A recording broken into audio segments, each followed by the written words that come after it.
is it to the rest of the candidates? Because democracy must at least ensure there may never be a plain leveled ground, but we must have fair and basic principles. Yeah, I think the issues which are fundamentally official, like the security detail of the president, even his convoy, that is the benefit of incumbency. When the president, because as we speak he's a candidate but remains the president of this country. Rightly said. And his security needs to be guaranteed at all times. There should never be a time when the president is not secured, because anything happening to a president can be extremely costly to the nation. Those are aspects that we need to appreciate. And this applies, you go to the United States, go to anywhere, those are accommodated. Now, there are also challenges we need to appreciate, like from the standpoint of the Electoral Commission. I think the budget is something you need to look at. But once a truck, a vehicle is provided and security is provided, I think that is good enough. Because even in parliamentary, if you take it at the parliamentary level, although the sitting MPs are enjoying vehicles given to them by government. Do you know that when they come in, they are given vehicles? Now, these are the vehicles they are using as incumbents.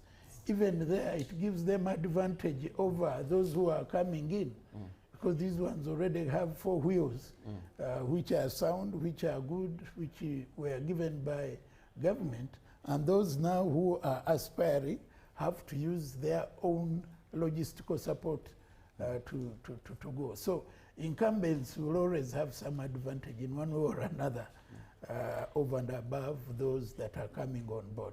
Yeah.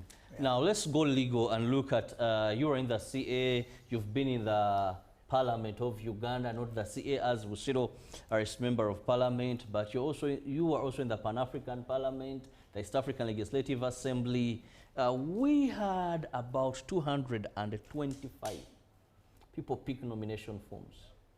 Out of these, only 41 at least were able to return them and bring the signatures for verification. But still, so far, we can confirm about 5 who have fulfilled the requirements of the Electoral Commission.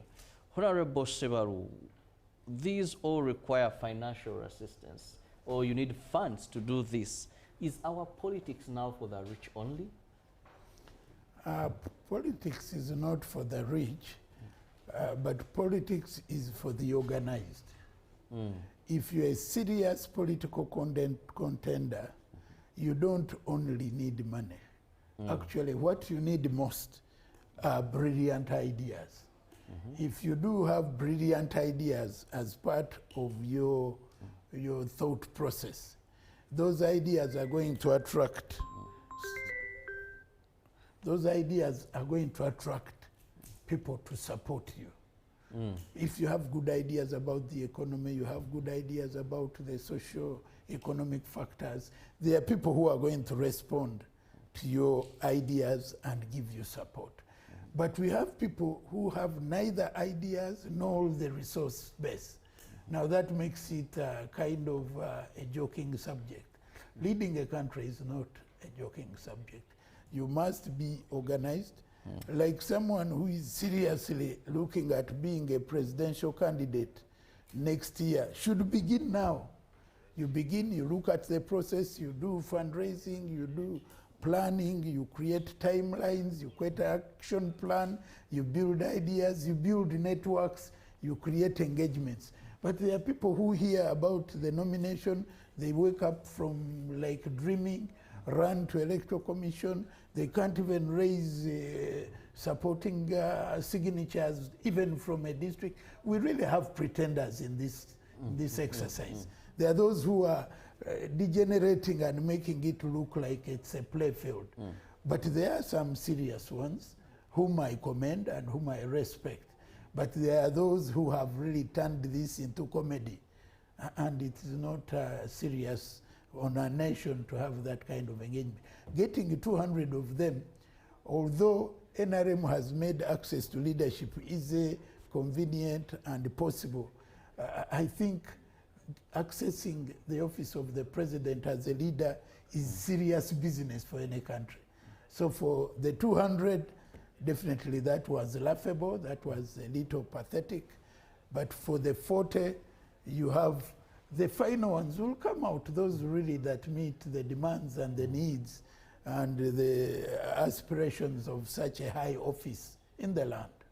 Now let's also look at the campaigning period that has been allocated by the Electoral Commission. Now campaigns will officially start, that is on the 29th of September, and they'll close on the 12th of January, that is next year, 2026. Now, Honorable, this requires a candidate to traverse the entire country seeking for votes. And we know that if we have independents, and of course we have those by the political party. Let's look at this duration. Of course, for your candidate, one would say that he had already traversed the country regarding the wealth creation tours, the PDM, he was meeting people, he had a time to address a certain challenges and certain issues. But that is no offense, because still he went not as a candidate, but as the president of the country. Let's talk about this period. Yeah, the period is a little challenging, definitely, more so to those individuals that don't have party structures. But for any serious party where structures are, whatever time is given, you can be able to navigate your way around it. But for like independence, as you've rightly put it, it can be a little challenging, being in all places, even beginning by creating structures up to the grassroots is not an event, it is a serious exercise. But like I did indicate, for any leader that planned in good time, the issue of time given becomes an issue of concluding your long-term plan. But if you are coming into this without structures, without a work plan, without timelines, it can be extremely challenging. I want to agree with you. But if you do have structures up to the village level, then it is a question of empowering your structures, using different methods of engagement, and be able to reach out. But true, what you are saying is right. I find this period a little too constraining. It is going to be hectic, because this exercise is very hectic. You need even some rest days, you know, where you, and you also need to look at, there are even administrative matters. Even when you're a president of a party, you may need some consultation here, you may. So really, the period is a little limiting. It would have done more, it would have done more justice to all, giving fairly good time. I want to subscribe to the view that it's going to be hectic, even for the country. Because if you have so many candidates and you have so short a time, everyone is scrambling to get a piece of the space available. It can really be a bit, I don't know how the Electoral Commission intends to manage it, but it's going to be a bit of a tough exercise to manage, given the few days, and someone wants to traverse the whole country in just a few days, and the population is agitated, is excited. So I don't know what basis the Electoral Commission used to arrive at that time frame, but I think it is going to be an interesting exercise given the time set aside for it. Now, you've cherished the democracy in Uganda and said that, of course, when you see such an event for the 7th time, the Electoral Commission receiving and approving candidates for the presidential post, because we expect more to come today, more to come tomorrow, that this is a sign of democracy. But there is one observation, Honorable, that I want you to comment about or respond to. You see, when we look at the voting partner of this country since 1995, we've had numbers grow consistently. We have more people register for these elections. But you know what is also funny at the same time? As you talk about the success, the numbers of those that actually turn up to vote are keeping reducing in terms of percentages. Do we have voter fatigue? What can you attribute this to? That you would say democracy is growing, therefore more people are now empowered, they would be coming and voting. But you have people who register and then never vote. But that is a vote. The voting What is a vote there? Voting, there is voting for, voting against, and abstaining. But according to the Electoral Commission, that is neither an invalid or a spoiled vote. Yeah, but it is an expression of an opinion. Honorable, I disagree with you. We count invalid, spoiled votes, and votes that are attached to a candidate. Now, a person who has registered, let me take last, when we had a presidential candidate, Dr. Orara Otunu, who registered, was a presidential candidate, he never turned out to vote. Is that a vote? Yeah, at some point, he expressed a vote of no confidence even in himself by not even giving himself a vote. It is an opinion, definitely. There are those who, you know what brings that? It can be reduced to like 2, 3 levels. One, there are those who know that candidate Museveni has already won. And some of them may even be NRM candidates, NRM supporters who say, we are already home and dry. Those are there. There are those who may be on the opposition side, but they simply see no future in the opposition side. And they're like, why do I waste my energy and time to give those guys when they're not going to make it? So I'd rather not vote. I'd rather not vote. And they're there. Although, you know, even if they vote, it won't make a difference. It won't make a difference. And there are those who are fundamentally so inclined to their parties, but the dynamics in the parties, if you look at UPC diehards of the independence era, some of them don't appreciate what is happening now. And they're like, I'm a UPC, but not this kind of UPC. I'm a DP, but not this kind of DP. And they choose to express their reservation. And there are those who are like, it is already done deal. These guys are not good enough. The NRM is already in the lead, and they choose not to vote. Those are expressions. You should never say they just don't want to vote. There are reasons why they are doing what they are doing. But that is part of a democratic process and a democratic space. Well, it is part of a democratic process, one would say. But statistics are not showing that they are increasing in terms of those voting, but rather they are decreasing, those that register and those that turn up. And incidentally, is that good enough? Have you tried to look at this subject matter globally? Is it voter fatigue? Is it that they believe? No, globally, just to look at that subject matter globally. You know, people are not, they're looking at things from different perspectives. Just to look at what happened in the US. The trend globally is that the people that turn out for the voting are decreasing and decreasing. That is the general global trend. But it is informed by the reasons that I've given you. It is informed by either the element of confidence levels and guarantee. We've already done so. There are those who, but there is also in Uganda, there is also another level where people, especially when it comes to parliamentary,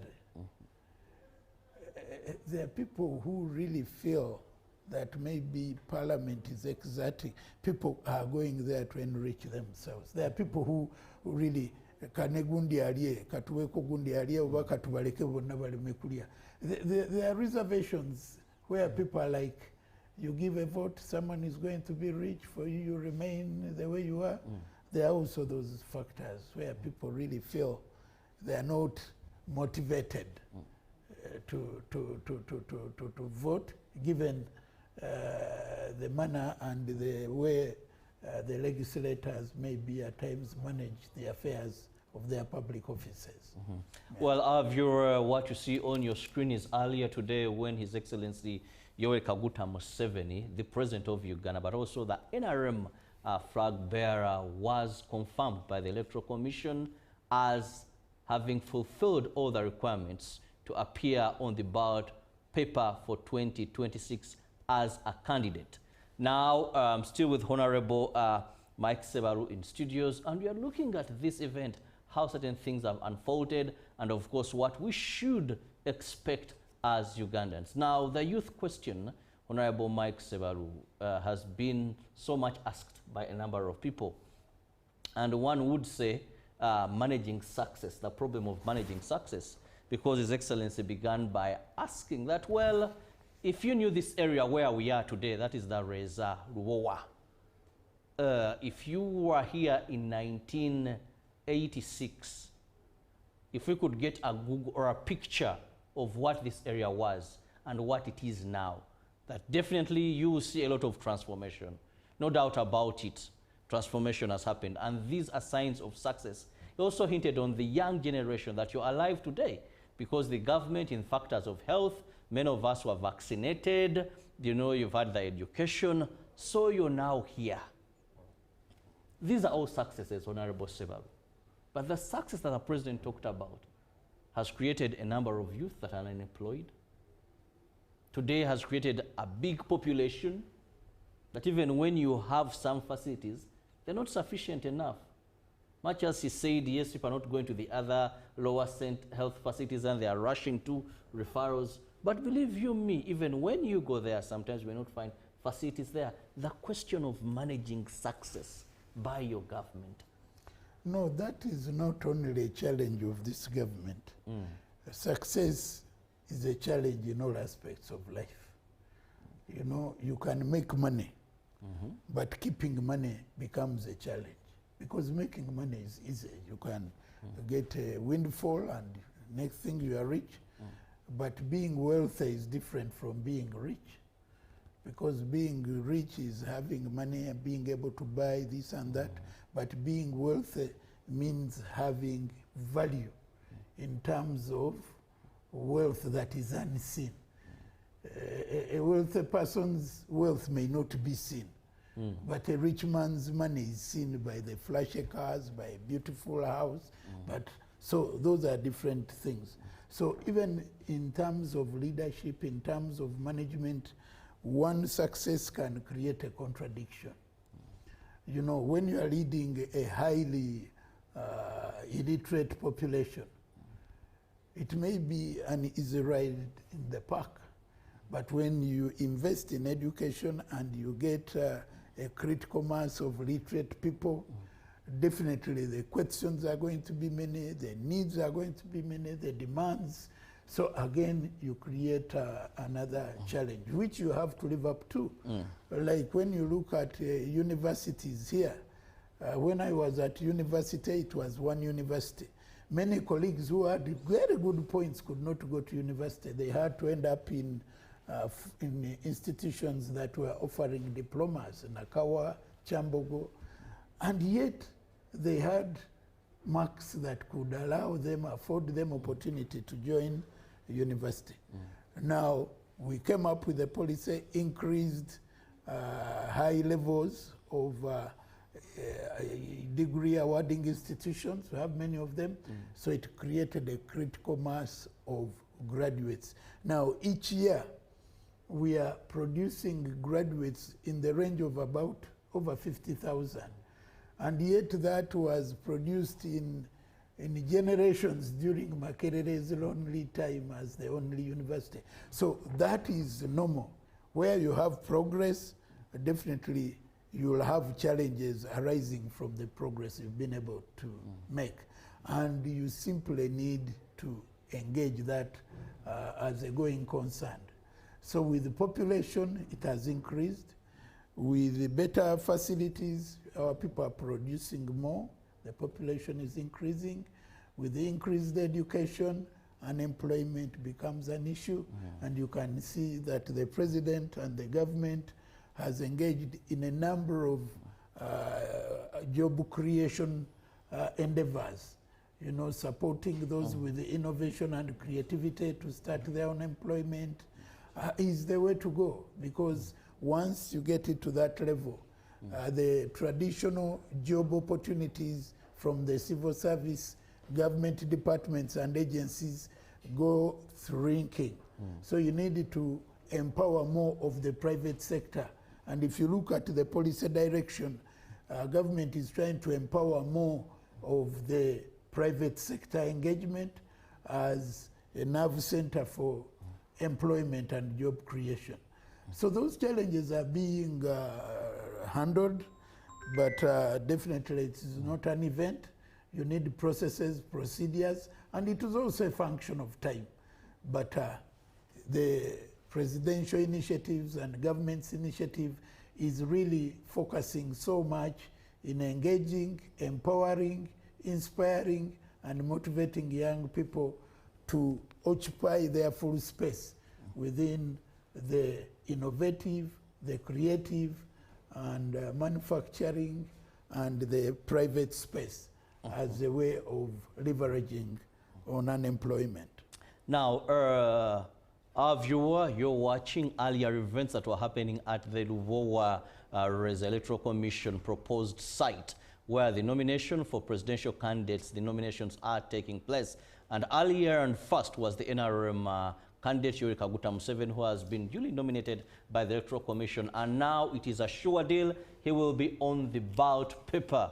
Now, one of the things that have dominated his speech for the last 7 times of nomination has been the issue of fighting corruption or getting rid of corruption.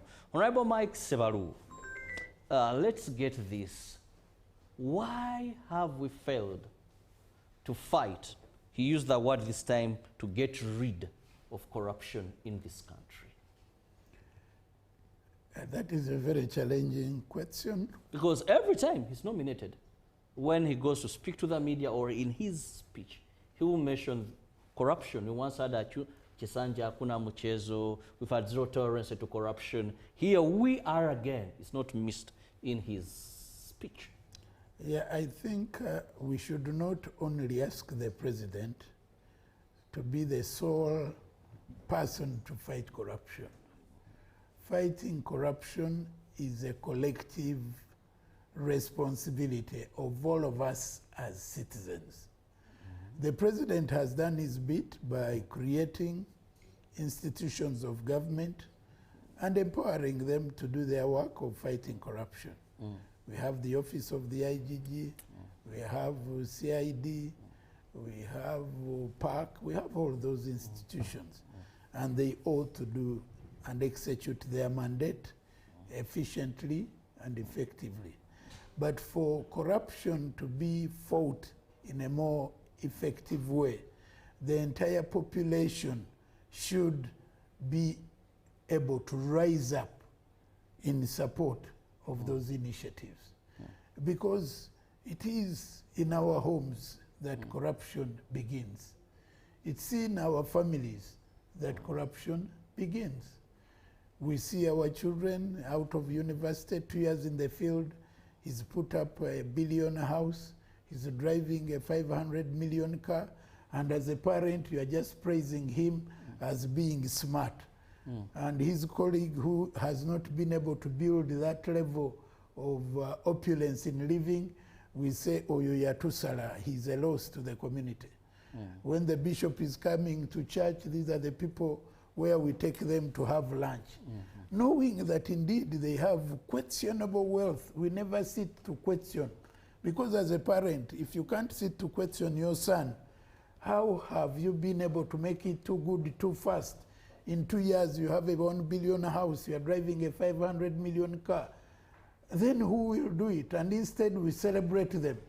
They are heroes in their villages. So for me, I don't want to put the responsibility of fighting corruption solely to the president or government, but it is a collective responsibility.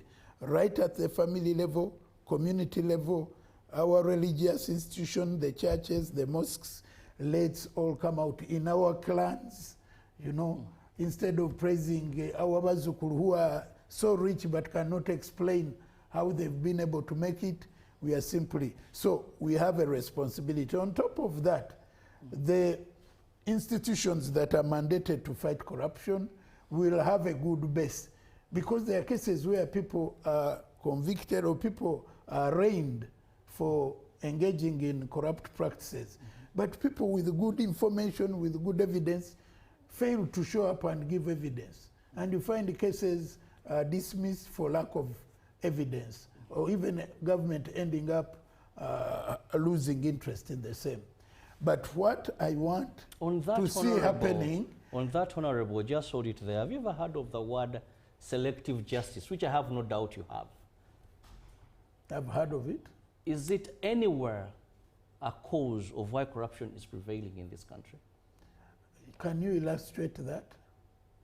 Where I don't want to believe with the clear examples, because we don't want to there believe. There are times when we use generalities. Can you give me a case X and Y, and then we are able to discuss. We've had a number of corruption scandals in this country.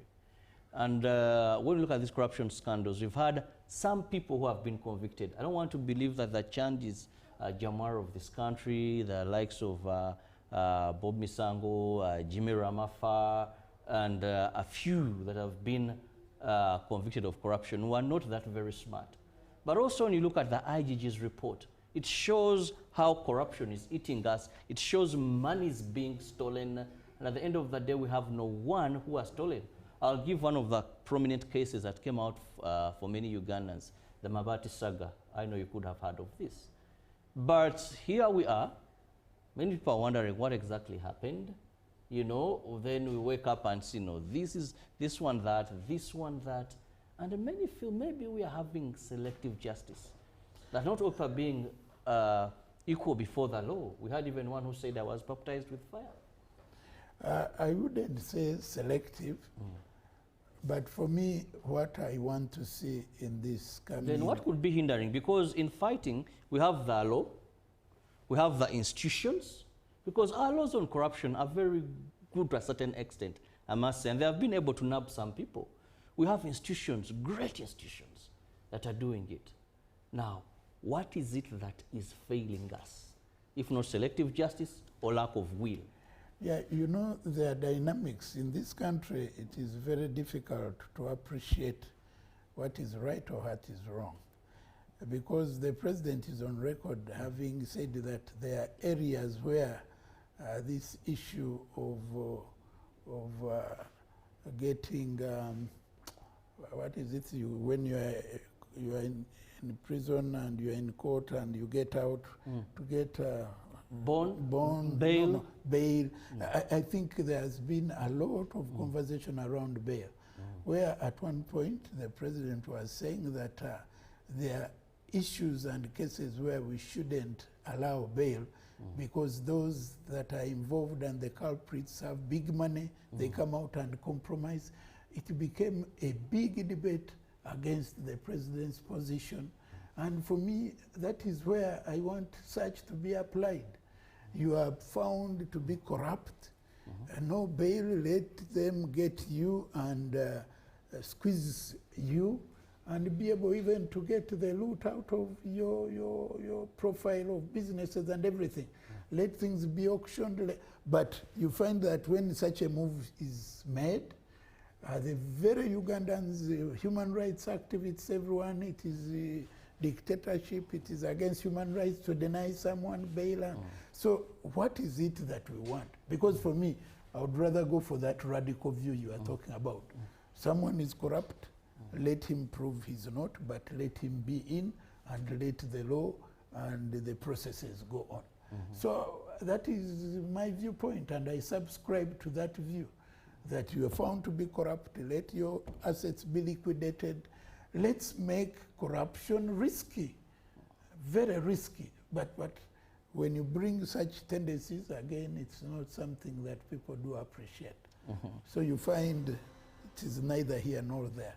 Well, Honorable, I must let you go. Joan will be coming in with Ambassador Maega, but of course also to let you know that we'll be heading to Kololo ceremonial grounds later on, where we expect to have President MUSEVENI, now candidate for 2026, have his first rally of his supporters at Koro. I'm told already that thousands have gathered at Koro waiting for their flag bearer, now a confirmed duty candidate for the 2026. But before I let you go, let me just have your final remark to Ugandans and maybe also your party members, because you are a member of the NRM.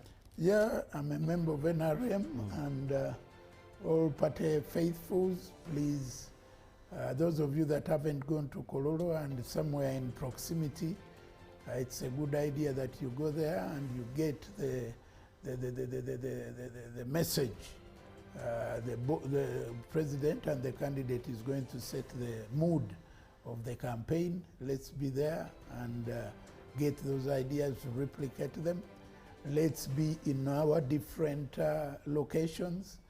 Let's be available to support the presidential candidate, the members of parliament. Let's support the LC5, the mayors, the LC3, and all electoral offices of the party. Because when you support the candidate at presidential level and you don't give him MPs, then you will create difficulty in him managing the state of affairs when he cannot get good support in parliament to make the relevant laws to give legal effect to the ideas of our manifesto. And if you don't have the LC5s at the local level and mayors, again, the NRM manifesto, which transcends different electoral areas, will have difficulty. But to all parties and to all supporters, let's not be divided by politics. Let's remain the good neighbors that we are. Let's not create conflicts. Let's not engage in the politics of abusing, going very personal. Let's be principled. Let's be purposeful, so that even through and after elections, we remain a united country where we serve it to the best of our ability. And let's be decent. If you're a winner, win with dignity and decorum. Even when you are a loser, lose with dignity and decorum. So that at the end of the day, we reflect a civilized community of Ugandans, and we are proud of being Ugandans. We need to behave in a manner that makes it obvious that Uganda does it right, does it well, and does it in a manner that builds consensus. Well, thank you so much, Honorable Mike Kennedy Sebaru, an NRM supporter, but also he has been in the parliament, that is as Busiro East, also member of the Pan-African Parliament, East African Legislative Assembly. Also, he was a CA delegate. Now, today is the day, and tomorrow, where we are having nominations for presidential candidates by the Electoral Commission. Already, Yoweri Kaguta Museveni Tiri Habura, the NRM flag bearer, has been duly nominated by the Electoral Commission, and Sir Shudil, he'll be on the ballot paper for 2026. We wait for Elton John Mabilizi, an independent who will be coming in, and Robert Kasibante from the National Peasants Party. Have the best of your day. Joan is next with Ambassador Henry Maega. And of course, UBC will be giving you full coverage these 2 days as the Electoral Commission nominates candidates for 2026 presidential elections. Keep it with us.